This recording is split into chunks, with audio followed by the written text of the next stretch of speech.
matatandaan nyo mga kababayan, di ba naging mainit na usapin yung about po dito kay Martires. Eto po mga kababayan yung taga-ombudsman na malapit nang matapos yung term sa darating na July 27. Alam naman po natin mga kababayan na etong si Martires ay appointee po ito ni dating Pangulong Duterte dyan po sa ombudsman. At noong mga nakaraang araw kung matatandaan nyo, di ba mga kababayan, dali-dali po niyang gustong paimbestigahan eto po mga kasong kinakaharap ni Sara Duterte. Pero dahil nga matalino etong si Congressman Laila de Lima, nabasa po niya yung gustong mangyari nito pong si Martires. Kaya ngayon mga kababayan, iba na ang sinasabi nitong si Martires sa sinasabi po niya nung mga nakaraang araw. So ngayon, pakinggan po natin itong nakita nating balita na kung saan mga kababayan, ayon po dito sa teleradyo or dito po sa DZMM, teleradyo, Ombudsman want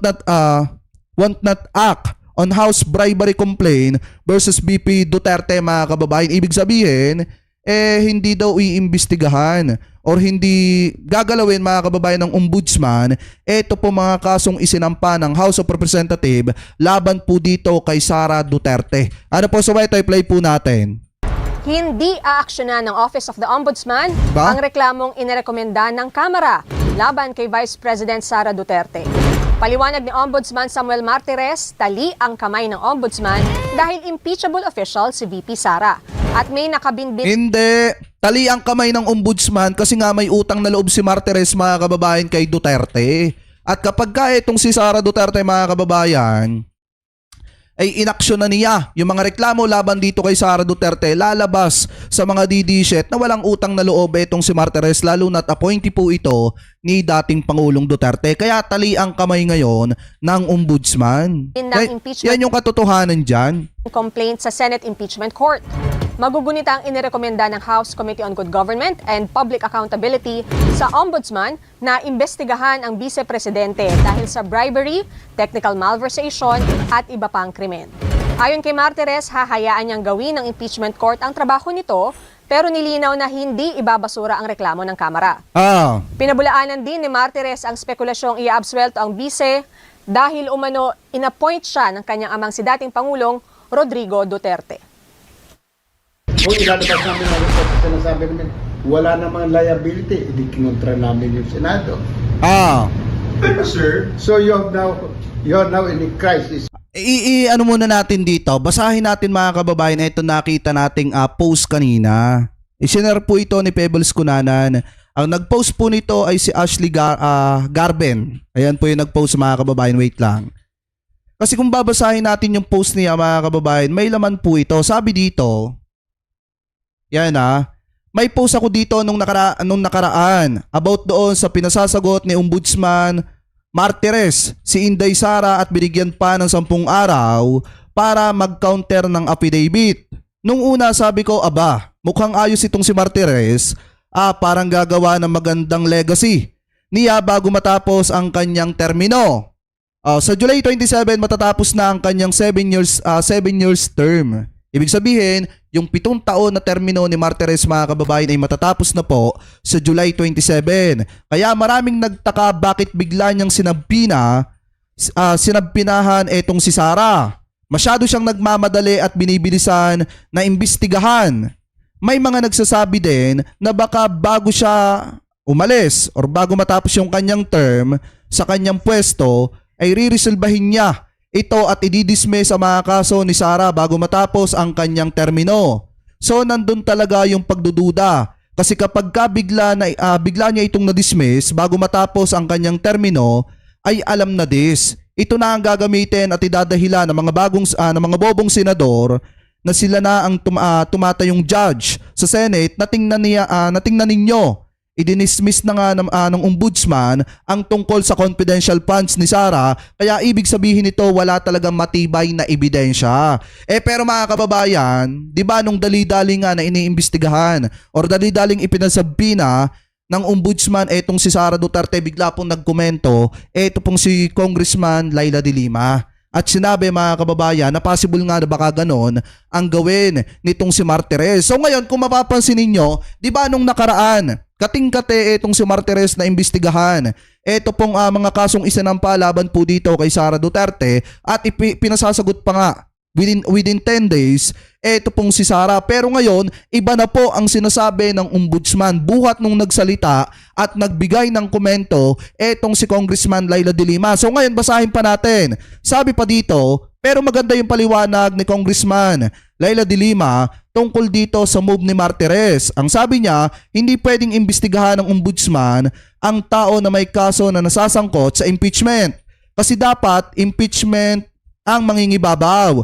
Ngayon, kung tapos na ang impeachment, halimbawa, natanggal na si Sara at na-remove na from the office of the Vice President, saka gugulong ang kanyang kaso sa ombudsman para panagutin sa kanyang kasong plunder. Di ba nung nakaraan nga mga kababayan, etong si Martires gustong-gustong imbestigahan etong mga kaso nitong si Sara Duterte. Pero matalino ang mga kababayan Pilipino po natin at alam nila na may gagawin etong si Martires mga kababayan sa mga kasong isinampa na laban po dito kay Sara Duterte na magiging dahilan naman para gamitin ng mga senador na kaalyado ni Sara para sabihin na karapat-dapat lang na i-dismiss po nila ito pong kaso ni Sara Duterte dyan po sa Senado mga kababayan. So ngayon kung titingnan nyo, tama naman yung sinasabi dito mga kababayan dahil nga biglang nagbago ang pananaw ng ombudsman ngayon at tila parang paiba-iba na ang sinasabi ni Martires. Ano po ngayon, ipagpatuloy pa natin. Sabi pa dito, so ito na nga mukhang naipit na si Martires kasi parang may iba kasi siyang galaw. Mukhang gagamitin ni Sara ang kanilang koneksyon sa ombudsman bago magretiro. Ang problema, maraming nakamasid sa kanyang galaw. Isa pa, hinuhubaran din siya ni Madam Pebbles Talakera. Ngayon, parang nakakapag-isip-isip na siya na kung ipipilit niya i-resolba o kung ipipilit ni Martires na i-resolba at i-dismiss ang kaso ni Sara bago siya magretiro sa July 27 ay baka balikan siya at kasuhan pagkatapos ng kanyang termino. Kaya ito ngayon, binabawi ni Martires, hindi daw pwedeng imbestigahan ang taong may kaso ng impeachment.